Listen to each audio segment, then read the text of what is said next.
जी नाज़रीन, गुज़िरियल 4 महीननि खां हज़रत लाल शहबाज़ कलंदर जो जेको दरवाज़ो सो बंदि आहे, बुर्गी दरगाह बंदि आहे।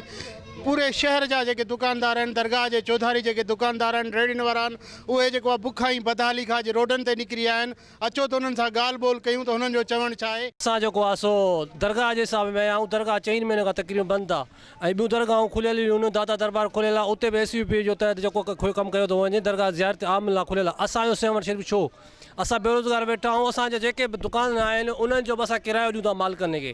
बराए महिरबानी साईं खे, असांखे साईं मुराद अली शाह खे अपील आहे त महिरबानी करे दरगाह जल्द सां जल्द खोली वञे। असां लाल शहबाज़ कलंदर जे दरगाह रासी ऐं दुकानदार आहियूं। 4 महीननि खां बेरोज़गार आहियूं। असांजी अपील आहे साईं मुराद अली शाह खे त दरगाह खोलियो वञे ऐं असांखे ज़रियो असांखे रोज़ी मिली वञे। उन खां असां पहिरें बि अपील कयो अथऊं, हाणे बि अपील कयो अथऊं। असां मज़दूर आहियूं, 300 रुपए 200 रुपए ॾियाड़ी कमाइण वारा। अगरि जेकर तव्हां दरगाह न खोलींदव त पोइ असां कहिड़े वसीले हिसाब सां पंहिंजो गुज़र सफ़र कंदासीं।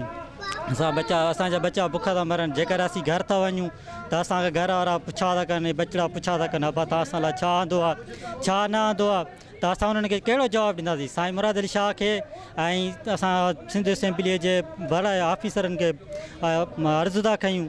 जेकर अगरि तव्हां असांजी जॻह ते तव्हांजो औलाद हुजे तव्हां उन्हनि खे छा जवाबु ॾींदा। असां परेशान आहियूं। लाल साईं जी दरगाह खोली वेंदी, सभिनि जो रोज़गार मिली वेंदो। असां 4 महीननि खां दफ़ा बेरोज़गार थी विया आहियूं। हींअर असांजो हाल न आहे जेको असांखे खाइण जे लाइ हुजे।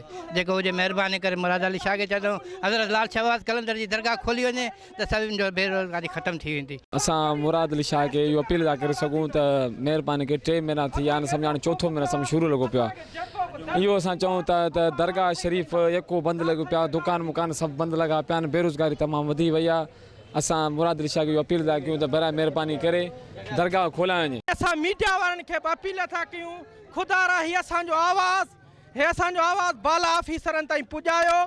अलाह कंदो त हीअ असांजो आवाज़ मथे बि वेंदो। रब साईं ख़ैर कंदो, अलाह कंदो त ख़ैर थी वेंदो। रब साईं कंदो नॉर्मल माहौल थींदो। दरगाह SUP तहत खोलायो।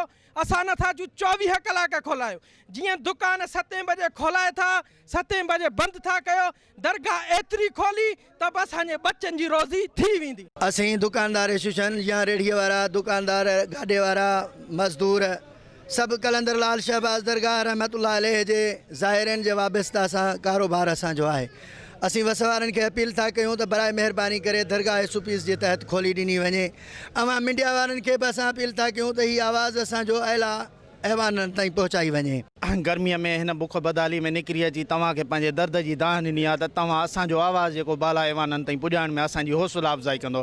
अगरि असांजो ही रैलीअ जो को बि तदारक न थियो त थी सघे थो असां एहतजाज जो दाइरो वधायूं। असां वक़्त जे हुकुमरान CM सिंध सरदार सिकंदर रायपोटे साहब खां, सैयद आसिफ अली शाह साहब खां, चीफ मिनिस्टर औकाफ़ खां ऐं ॿिया जेके बि असांजा वस वारा उहिदेदार अमलदार आहिनि उन्हनि खे इहा मोतबाना गुज़ारिश कंदासीं त बराए महिरबानी असांजे हींअर हालनि ते रहम कयो। असांजी बुख बदहालीअ जो को दर्द जे दावा कयो ऐं दरगाह हज़रत कलंदर लाल शहबाज़ जी दरगाह खे SOP तहत खोलियो। जॾहिं ॿियो सिस्टम पाकिस्तान जो हली सघे थो, ट्रेनूं हली सघनि थियूं, एहसास प्रोग्राम हली सघे थो, नादरा जा कार्ड ठही सघनि था, ट्रांसपोर्ट हली सघे थी, सॼो कारवार वहिंवार जेको बि आहे दुनिया जो बदस्तूर SOP तहत हली सघे थो त असांजे मुर्शिद लाल जो दरवाज़ो बि SOP तहत खुली सघे थो। जी नाज़रीन, अवां दुकानदारनि जूं ॻाल्हियूं ॿुधियूं। उन्हनि जो इहो चवणु आहे त दरगाह कलंदर लाल शहबाज़ SOP तहत खोली वञे। जीअं असांजा जेके बच्चा फ़क़ा कशी करे रहिया आहिनि, हिननि सिंध जे वॾे वज़ीर तोड़े तक जे चूंडियल MNA खां मुतालबो कयो आहे त दरगाह हज़रत कलंदर लाल शहबाज़ SOP तहत खोली वञे ऐं असांजे बच्चनि जो जेको गुज़र सफ़र आहे उहो दुकान ते आहे। जेकॾहिं दुकानदारी न थी, कलंदर लाल शहबाज़ जे ज़ाहिरीन जी आमद न थी त असां बुखा ई बदहाली खां दुकाननि जूं मसवाड़ूं बि नथा ॾेई सघूं त बच्चनि जो पेट पाले किथां सघूं था। कैमरामैन मुबशर सोलंगी सां गॾु अशरफ अतार, टाइम न्यूज़, सेवन शरीफ़।